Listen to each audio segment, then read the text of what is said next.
Hello Bible readers, welcome back to my channel. Today we will continue our Bible reading on the book of Genesis chapter 15 to 18. Chapter 15. After this, the word of the Lord came to Abram in a vision. Do not be afraid, Abram. I am your shield, your very great reward. But Abram said, Sovereign Lord, what can you give me since I remain childless, and the one who will inherit my estate is Eliezer of Damascus? And Abram said, You have given me no children, so a servant in my household will be my heir. Then the word of the Lord came to him. This man will not be your heir, but a son who is your own flesh and blood will be your heir. He took him outside and said, Look up at the sky and count the stars, if indeed you can count them.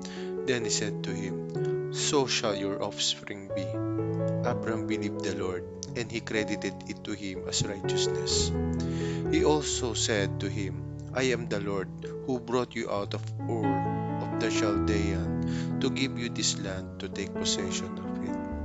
But Abram said, Sovereign Lord, how can I know that I will gain possession of it? So the Lord said to him, Bring me a heifer, a goat, and a ram, each 3 years old, along with a dove and a young pigeon. Abram brought all this to him, cut them in two, and arranged the halves opposite each other. The birds, however, he did not cut in half. Then birds of prey came down on the carcasses, but Abram drove them away.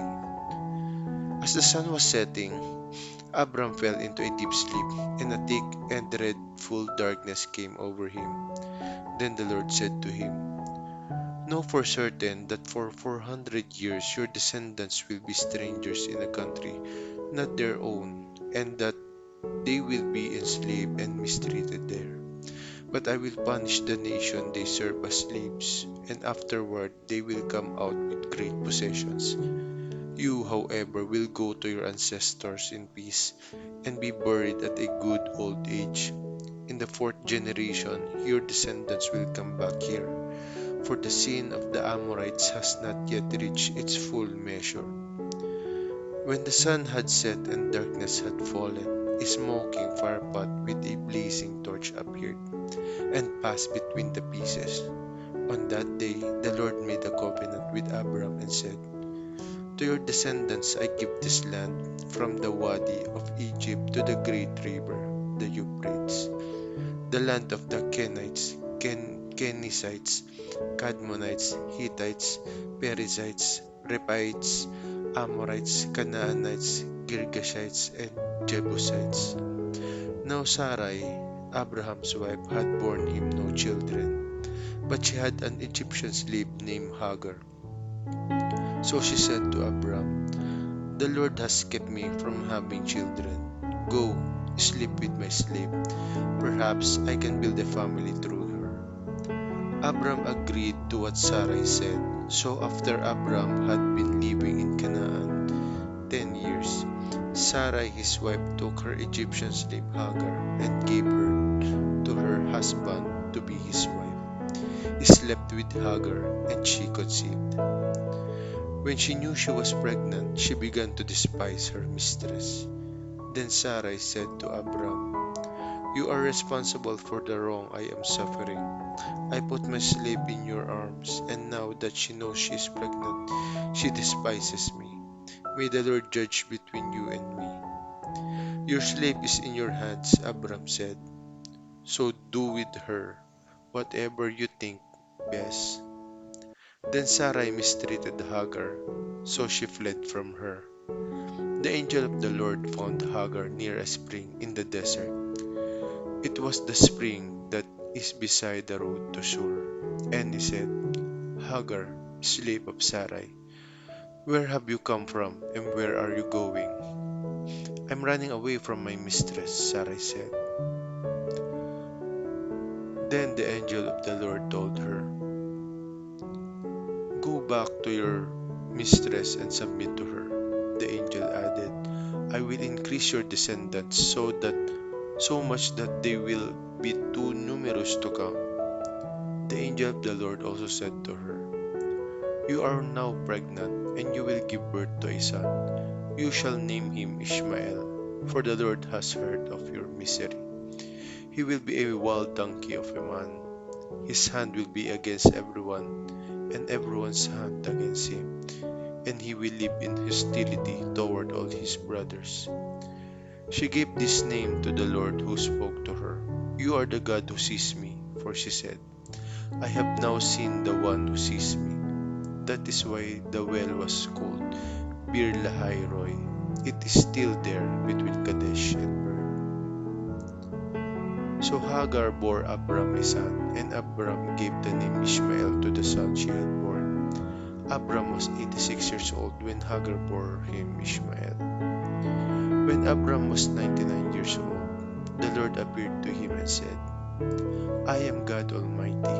Walk before me faithfully and be blameless. Then I will make my covenant between me and you, and will greatly increase your numbers." Abram fell face down, and God said to him, "As for me, this is my covenant with you. You will be the father of many nations. No longer will you be called Abram. Your name will be Abraham, for I have made you a father of many nations. I will make you very fruitful. I will make nations of you, and kings will come from you. I will establish my covenant as an everlasting covenant between me and you and your descendants after you for the generations to come, to be your God and the God of your descendants after you. The whole land of Canaan, where you now reside as a foreigner, I will give as an everlasting possession to you and your descendants after you, and I will be their God."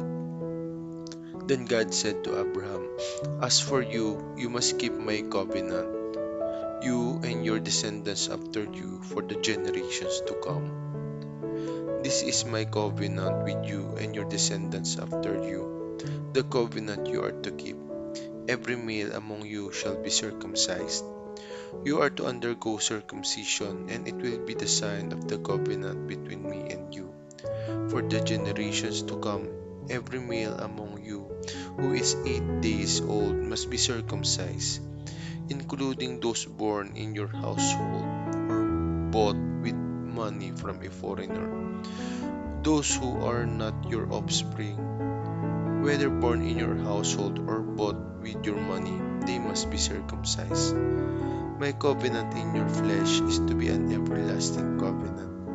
Any uncircumcised male who has not been circumcised in the flesh will be cut off from his people. He has broken my covenant." God also said to Abraham, "As for Sarah, your wife, you are no longer to call her Sarai. Her name will be Sarah. I will bless her and will surely give you a son by her.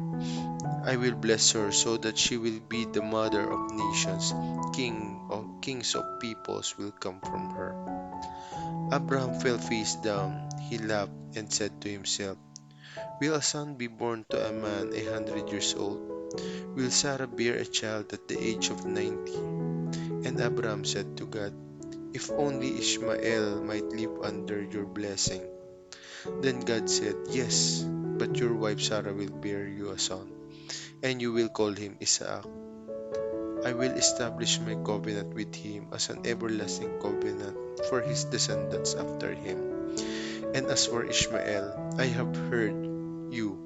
I will surely bless him. I will make him fruitful and will greatly increase his numbers. He will be the father of 12 rulers, and I will make him into a great nation. But my covenant I will establish with Isaac, whom Sarah will bear to you by this time next year." When he had finished speaking with Abraham, God went up from him. On that very day, Abraham took his son Ishmael and all those born in his household or bought with his money, every male in his household, and circumcised them, as God told him. Abraham was 99 years old when he was circumcised, and his son Ishmael was 13. Abraham and his son Ishmael were both circumcised on that very day, and every male in Abraham's household, and those born in his household or bought from a foreigner was circumcised with him. The Lord appeared to Abraham near the great trees of Mamre while he was sitting at the entrance to his tent in the heat of the day. Abraham looked up and saw three men standing nearby. When he saw them, he hurried from the entrance of his tent to meet them and bowed low to the ground. He said, "If I have found favor in your eyes, my Lord, do not pass your servant by. Let a little water be brought, and then you may all wash your feet and rest under this tree. Let me get you something to eat so you can be refreshed and then go on your way, now that you have come to your servant."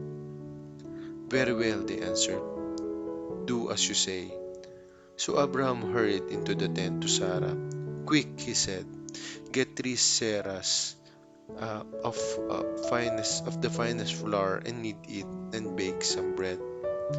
Then he ran to the herd and selected a choice, tender calf and gave it to a servant, who hurried to prepare it. He then brought some curds and milk and the calf that had been prepared and set this before them. While they ate, he stood near them under a tree. "Where is your wife Sarah?" they asked him. "There in the tent," he said. Then one of them said, "I will surely return to you about this time next year, and Sarah your wife will have a son." Now Sarah was listening at the entrance to the tent, which was behind him. Abraham and Sarah were already very old, and Sarah was past the age of childbearing. So Sarah laughed to herself as she thought, "After I am worn out and my Lord is old, will I now have this pleasure?" Then the Lord said to Abraham, "Why did Sarah laugh and say, 'Will I really have a child now that I am old?' Is anything too hard for the Lord? I will return to you at the appointed time next year, and Sarah will have a son." Sarah was afraid, so she lied and said, "I did not laugh." But he said, "Yes, you did laugh." When the men got up to leave, they looked down toward Sodom, and Abraham walked along with them to see them on their way. Then the Lord said, "Shall I hide from Abraham what I am about to do? Abraham will surely become a great and powerful nation, and all nations on earth will be blessed through him. For I have chosen him so that he will direct his children and his household after him, to keep the way of the Lord by doing what is right and just, so that the Lord will bring about for Abraham what he has promised him." Then the Lord said, "The outcry against Sodom and Gomorrah is so great, and their sin so grievous, that I will go down and see if what they have done is as bad as the outcry that has reached me.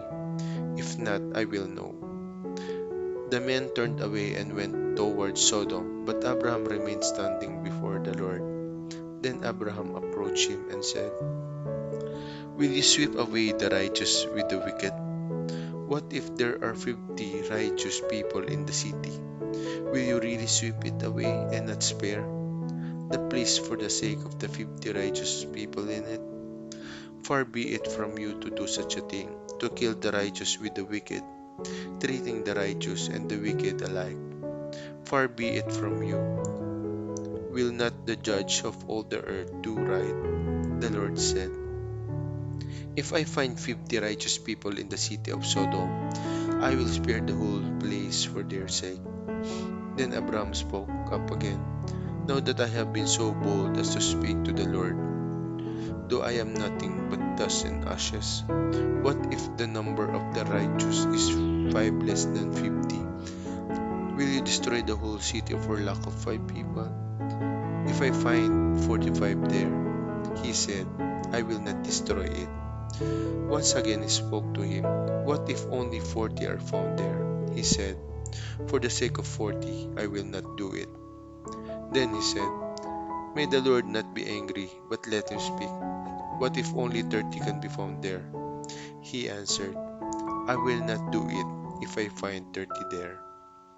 Abraham said, "Now that I have been so bold as to speak to the Lord, What if only 20 can be found there? He said, for the sake of 20, I will not destroy it.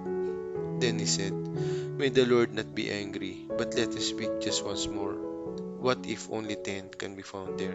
He answered, for the sake of 10, I will not destroy it. When the Lord had finished speaking with Abraham, he left, and Abraham returned home.